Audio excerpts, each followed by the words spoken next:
Can you still picture Christine Cagney and Mary Beth Lacey chasing criminals through New York? For years, they were more than detectives. They made TV history in 1981. But after the cameras stopped rolling, the cast became more dramatic. One Emmy-winning star lost everything to alcoholism. Another won 6 Emmy Awards, while several familiar faces are gone forever. Here's what happened to the cast in 2026. Let's get started with Al Waxman. By the time Al Waxman joined Cagney and Lacey at 46, he was already one of Canada's biggest television stars after 7 seasons as the beloved lead of King of Kensington. That reputation made him the perfect choice to play Lieutenant Bert Samuels, the calm, respected commanding officer who held the detective squad together through 7 seasons of the series. His performance became so convincing that in 1986, the New York Police Department awarded him an honorary lieutenant's badge, an extraordinary honor for an actor who had never served in law enforcement. But the most unbelievable chapter of his life came years later. Preparing to play Willie Loman in Death of a Salesman, Waxman lost nearly 70 pounds to better portray the exhausted salesman, placing even greater strain on an already weakened heart.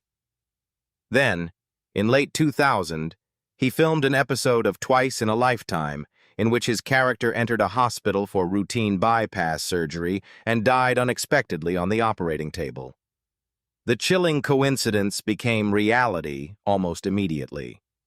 The very next day, Waxman checked into a Toronto hospital for his own scheduled heart bypass operation. On January 17, 2001, complications from that surgery claimed his life at just 65 years old, in circumstances hauntingly similar to the role he had filmed only one day before. Toronto later honored him with a life-sized bronze statue in Kensington Market, while his estimated $3 million estate was left to his wife Sarah and their sons, Tobieron and Adam. Now we come to Tyne Daly. CBS shocked viewers when it fired the original Mary Beth Lacey after just 6 episodes, claiming she was too tough for television. At 35 years old, Tyne Daly stepped into the role, becoming the actress trusted to save a series many feared was already in trouble. The gamble transformed both the show and her career. As Mary Beth Lacey, a working-class detective balancing dangerous police work with life as a wife and mother, Daly helped redefine what female detectives could look like on television. Alongside Sharon Gless, she turned Cagney and Lacey into one of the most influential crime dramas of the 1980s, winning 4 Emmy Awards for the role in 1983, 1984, 1985, and 1988. By the end of her career, she had collected 6 Emmy Awards, a Tony Award for Gypsy, and the admiration of an entire generation of actresses. Away from the cameras, Daly's life was breaking barriers just as boldly. Her 1966 marriage to actor Georg Stanford Brown would have been illegal in 17 U.S. states only a few years earlier because interracial marriage was still outlawed there. In October 1985, she gave birth to her 3rd child during production yet continued filming, often carrying her newborn between takes while also performing in Broadway's Gypsy. The relentless workload eventually took its toll, and after 24 years of marriage, she and Brown divorced in 1990. Today, at 80 years old in 2026, Daly is still performing, most recently returning to the stage in Brigadoon at the Pasadena Playhouse more than 40 years after Mary Beth Lacey first made her a television icon. And then there's Martin Kove. When the producers of Cagney and Lacey went looking for someone to play Detective Victor Isbecki, they didn't want another polished television detective. They wanted someone audiences would instantly believe could intimidate an entire precinct. Martin Kove had already spent years playing ruthless villains in productions like Death Race 2000, Charlie's Angels, and Chips, making him the perfect choice. In 1982, Kove joined the series at 35 as Victor Isbecki, a loud, arrogant detective whose dismissive attitude toward female officers gradually gave way to genuine respect over 119 episodes across 6 seasons. While Cagney and Lacey established him as a familiar television face, It was the Karate Kid that turned Martin Kove into a pop culture icon. His portrayal of the merciless John Kreese became one of the most recognizable villains of the 1980s. And nearly 40 years later, Cobra Kai introduced the character to millions of new fans. Running for 6 seasons before ending in 2025, the series gave Kove one of Hollywood's most remarkable late-career comebacks. But 2025 also brought one of the biggest controversies of his life. On June 22nd, during a SummerCon event in Puyallup, Washington, Kove was accused of grabbing Cobra Kai co-star Alicia Hannah Kim by the arm and biting her hard enough to leave visible marks, leading police to escort him from the convention. After first describing the incident as a joke, he publicly apologized 2 days later. Now 79 years old in 2026, Kove enjoys a quieter life on his 11-acre farm outside Nashville. His estimated net worth of around $5 million reflects a career forever defined by 2 unforgettable tough guys, Victor Izbeki and John Kreese. And just when his story takes an unexpected turn, the focus quietly shifts to Sidney Clute. More than 100 television credits over nearly 30 years. That extraordinary resume was exactly why the producers of Cagney and Lacey chose Sidney Clute instead of chasing a bigger name. Clute joined the series in 1982 at 66 as Detective Paul LaGuardia, the veteran investigator whose calm experience helped steady the precinct through its early years. Across 68 episodes over the show's first 4 seasons, LaGuardia became one of the squad's most dependable detectives. What audiences never knew was that Clute was quietly battling cancer throughout much of that time. He continued filming despite his declining health, determined to stay with the series for as long as he possibly could. Sidney Clute died on October 2, 1985, at St. John's Hospital in Santa Monica at the age of 69, shortly after completing his final scenes. Rather than writing Paul LaGuardia out through tragedy, the producers respectfully explained that the detective had retired to New Jersey with a younger companion.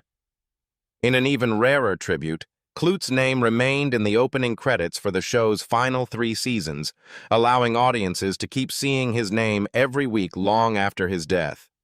Though his estate was modest, his greatest achievement was a television career built quietly across more than 100 productions. Now, the story then moves to John Carlin. John Carlin wasn't cast as Harvey Lacey simply because he looked the part. Producers wanted an actor audiences would immediately trust as the husband of one of television's busiest detectives, so Carlin became a potential actor. After becoming a television sensation as Willie Loomis on Dark Shadows and building an impressive resume through Broadway, Kojak, and Hawaii Five-0, he joined Cagney and Lacey in 1982 at 49 as Harvey Lacey, the devoted husband whose quiet strength became the emotional anchor of the series. His performance resonated with viewers far more than anyone expected. Across 110 episodes, Harvey Lacey became one of television's most beloved husbands, earning Carlin 3 consecutive Emmy nominations from 1985 to 1987 before he finally won Outstanding Supporting Actor in a Drama Series in 1986. Away from the cameras, his own family life remained remarkably stable for decades. He was married to acting teacher Betty Carlin for 35 years, and together they raised their son Adam before divorcing in 1998. The final years of Carlin's life were marked by declining health rather than Hollywood success. A devastating stroke in March 2019 left him partially paralyzed, and on January 22, 2020, he died from congestive heart failure in hospice care in Burbank, California, at the age of 86. His estate was estimated at roughly $1.5 million, but his greatest legacy lives on through 2 television classics. Whether audiences remember him emerging from a coffin on Dark Shadows or standing faithfully beside Mary Beth Lacey, John Carlin left an enduring mark on television history. But just as one chapter closes on a quiet note, another begins with Sharon Gless stepping into a role that nearly didn't survive at all. 6 episodes. That's all CBS needed before deciding Christine Cagney was too tough for network television and firing actress Meg Foster in 1982. The decision nearly destroyed the series before it had a chance to succeed. Producers urgently turned to Sharon Gless, who accepted the role at 39 despite having just gone through another high-profile recasting. That gamble gave television one of its most unforgettable detectives. The risk paid off beyond anyone's expectations. Together with Tyne Daly, Gless helped transform Cagney and Lacey into an Emmy-winning phenomenon, collecting 2 Primetime Emmy Awards and a Golden Globe along the way. But at the height of her success, fiction gave way to a terrifying real-life nightmare. Between 1988 and 1990, an obsessed stalker sent her more than 100 letters before breaking into her Studio City home, carrying a loaded .22 caliber rifle and approximately 500 rounds of ammunition. The 7-hour LAPD SWAT standoff that followed shocked Hollywood and became one of the cases that helped inspire California's first anti-stalking law. Now, 82 years old in 2026, Sharon Gless remains one of television's most celebrated actresses. She has been married to Cagney and Lacey executive producer Barney Rosenzweig since 1991, a relationship that has lasted for more than 3 decades. With an estimated net worth of around $10 million, Gless is remembered not as the actress who replaced someone else, but as the woman who ultimately saved one of television's greatest crime dramas. However, the story takes a very different turn with Troy W. Slaton. Long before entering a courtroom, Troy W. Slaton found fame almost by accident after his grandmother met a talent agent during a card game. Within 6 months, the 5-year-old had filmed his first commercial and was cast as Michael Lacey, Mary Beth's young son on Cagney and Lacey, beginning a television career before he had even started elementary school. Acting quickly became his full-time childhood. Between seasons of Cagney and Lacey, Slaton appeared on hit series including The Wonder Years, Roseanne, Who's the Boss, and Murphy Brown. At just 15, he landed the biggest role of his career as Jerry Steiner on Fox's Parker Lewis Can't Lose, earning 2 Young Artist Award nominations during the show's 3-season run. Yet unlike many child stars who struggled to leave Hollywood behind, Slaton made one of the most unexpected career changes of anyone from the cast.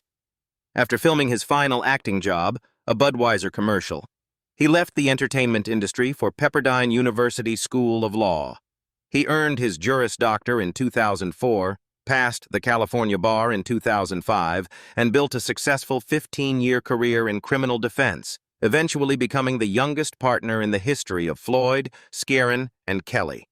Now 51 years old in 2026, Slaton is running for a seat on the Los Angeles County Superior Court with an estimated net worth of $5 million.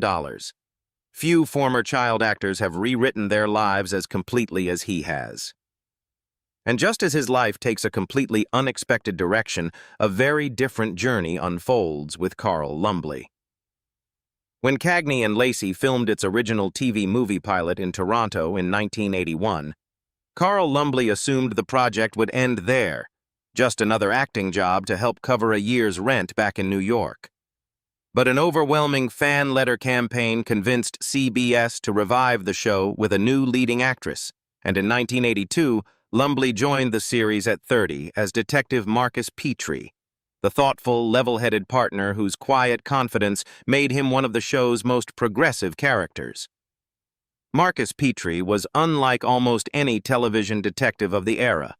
Raised by women, he viewed feminism as common sense rather than a threat, giving audiences a refreshing alternative to the tough guy stereotypes of the early 1980s. Then life began imitating art. Actress Vonetta McGee was cast as Petrie's on-screen wife, and their fictional marriage soon became a real one. They married on May 29, 1987, welcomed their son Brandon the following year, and spent 23 years together before McGee died of cardiac arrest on July 9, 2010, at the age of 65. The loss hit Lumbly so deeply that he stepped away from acting for nearly 3 years. Now, 74 years old in 2026, Carl Lumbly has quietly built one of the most remarkable careers of the entire cast. He spent 5 seasons as Marcus Dixon on Alias, voiced Martian Manhunter for more than 2 decades across DC animation, and most recently appeared as Isaiah Bradley in Captain America: Brave New World, released in February 2025. With an estimated net worth of $6 million, he remains one of Hollywood's most respected character actors. Now we come to Paul Manti.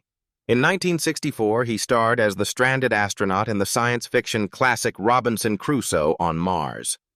That rare experience of carrying a major film made him an ideal choice when Cagney and Lacey needed a seasoned detective. In 1983, at 52 years old, Manti joined the cast as Detective Al Carassa, later returning for the reunion movie Cagney and Lacey, The Return in 1994. Few fans realized acting became only half of Manti's story.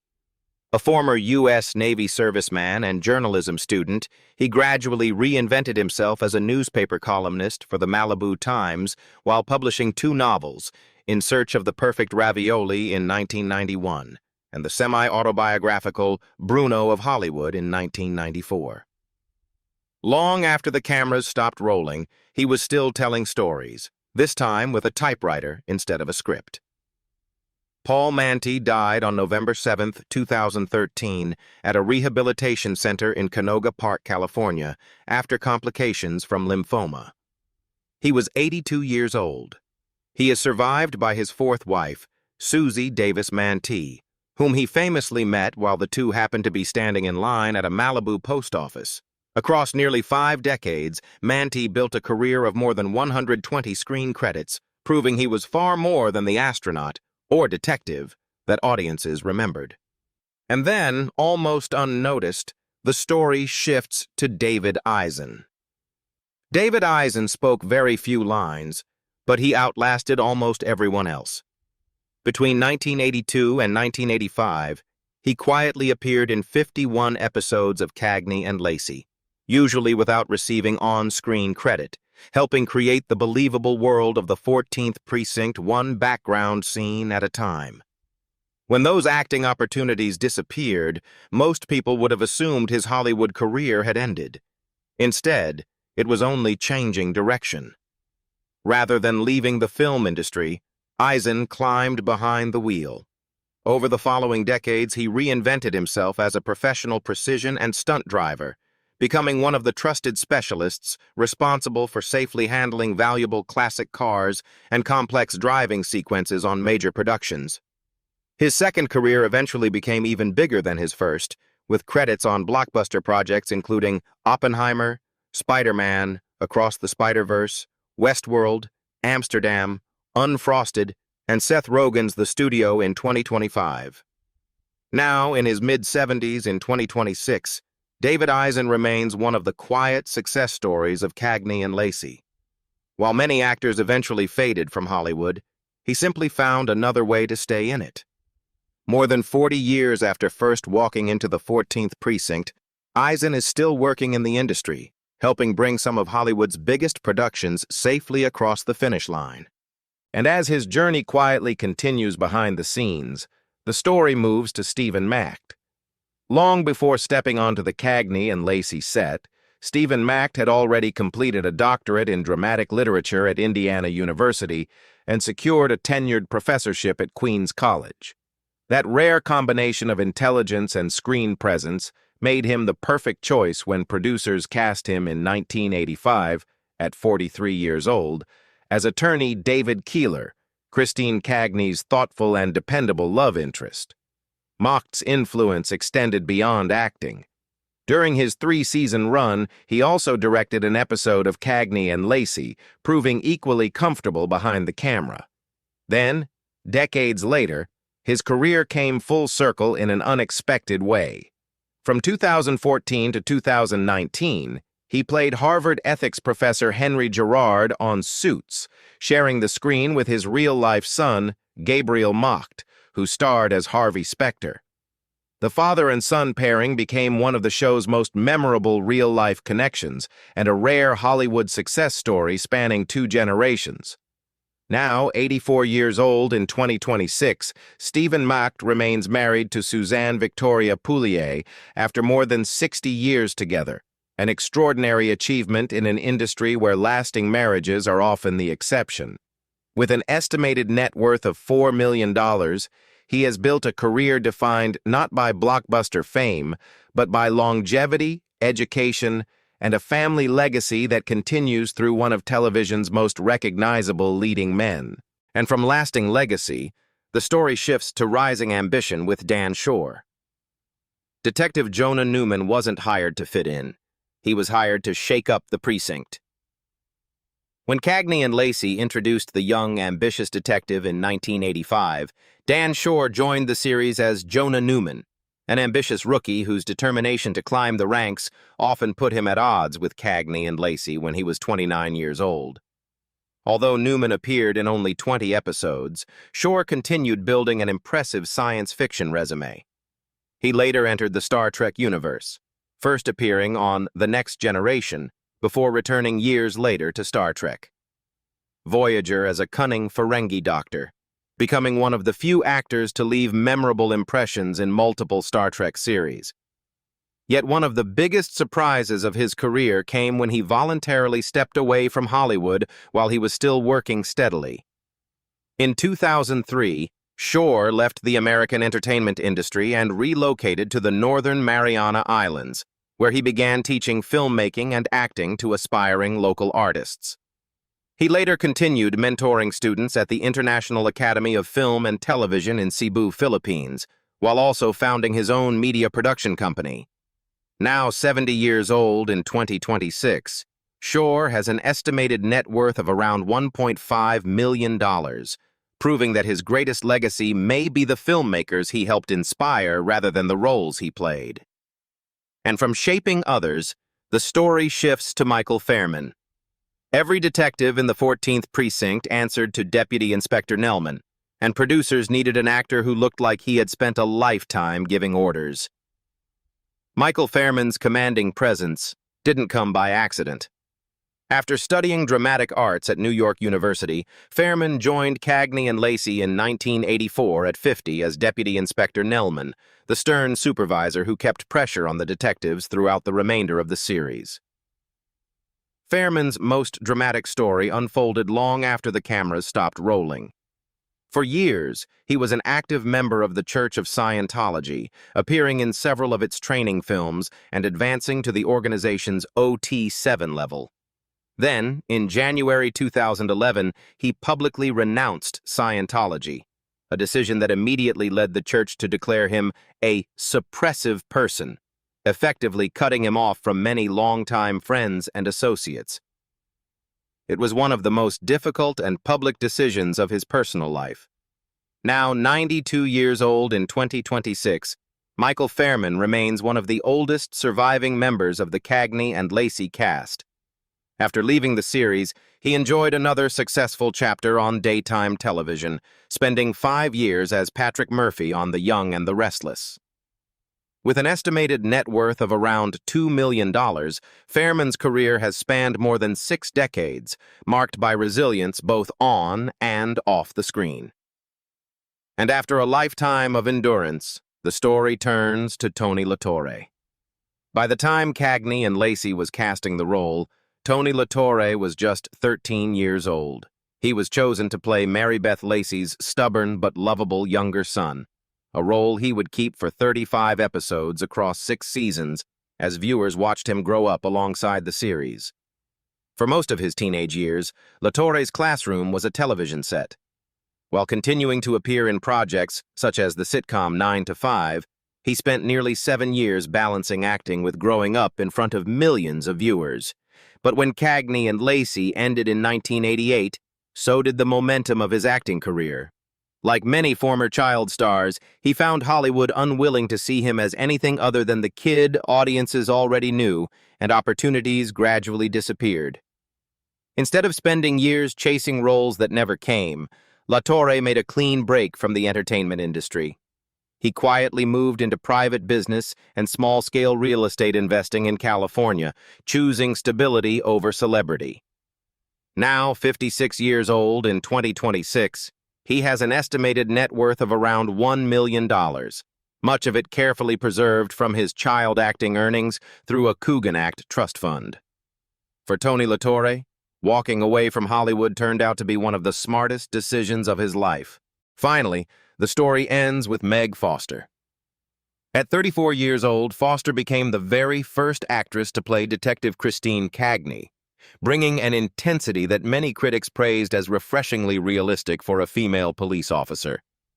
But after the show's original 6-episode run, CBS executives made the controversial decision to replace her before reviving the series, with one anonymous executive telling TV Guide in 1982 that the show's female leads were simply too tough and too hard for American viewers.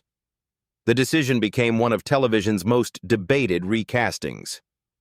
Foster later admitted the dismissal felt like being hit by a truck, and the setback slowed her career for years, as leading roles became increasingly difficult to find. Ironically, the same piercing blue eyes and commanding screen presence that executives believed were too intimidating eventually became her greatest strengths. She reinvented herself as one of Hollywood's most memorable screen villains, starring as Evil Lynn in Masters of the Universe, 1987, and Holly Thompson in John Carpenter's They Live, 1988, two performances that later achieved cult classic status.